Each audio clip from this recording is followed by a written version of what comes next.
Assalamualaikum warahmatullahi wabarakatuh. Nama saya Sarlidanti Suamarta, NIM B10018573.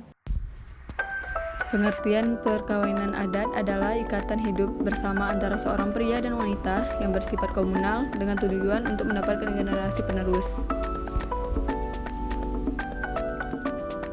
Sistem perkawinan menurut hukum adat ada 3 macam: sistem endogami, eksogami, dan eksogami. Asas-asas perkawinan adat adalah perkawinan bertujuan untuk membentuk keluarga dan rumah tangga dengan hubungan rukun dan damai. Perkawinan harus didasarkan oleh persetujuan anggota keluarga dan anggota kerabat. Perkawinan harus dilaksanakan oleh seorang pria dengan beberapa wanita sebagai istri, kedudukannya masing-masing. Perkawinan dapat dilakukan oleh pria dan wanita yang belum cukup umur atau masih anak-anak. Perceraian ada yang boleh dilakukan, ada yang tidak boleh.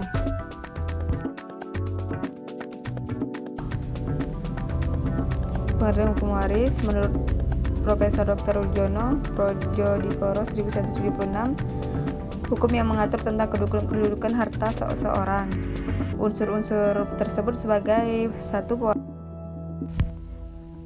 pewaris adalah orang yang meninggal dunia atau orang yang mewariskan. Ahli waris adalah orang yang menerima warisan tersebut, serta harta warisan adalah warisan yang diberikan kepada ahli waris untuk dimiliki seorang pewaris.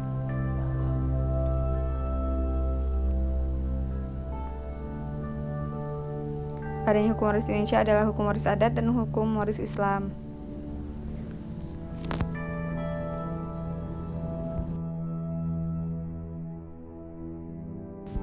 Pengakuan tanah ulayat. Tanah ulayat diartikan sebagai tanah bersama para warga masyarakat.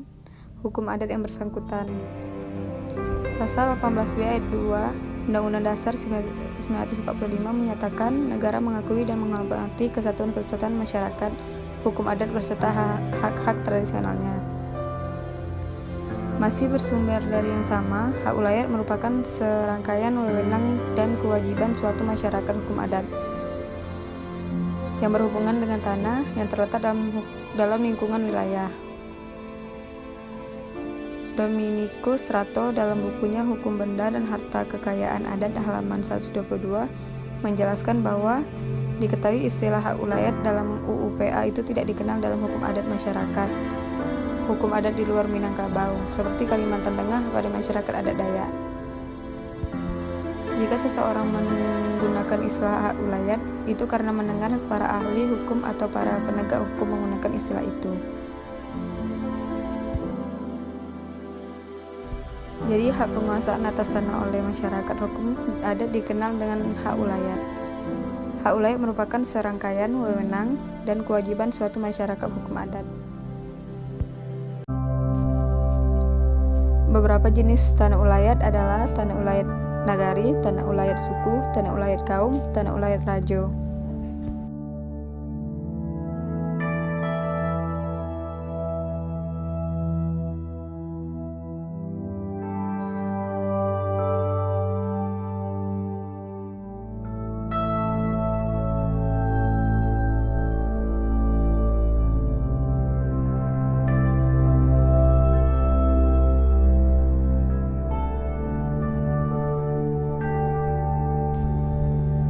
Pengelolaan dan pemanfaatan tanah ulayat. Dalam artikel prosedur pengelolaan tanah ulayat didefinisikan oleh Putu Oka Ngakan et al. Dalam buku Dinamika Proses Desentralisasi Sektor Kehutanan di Sulawesi Selatan sebagai tanah yang dikuasai secara bersama oleh warga masyarakat hukum adat.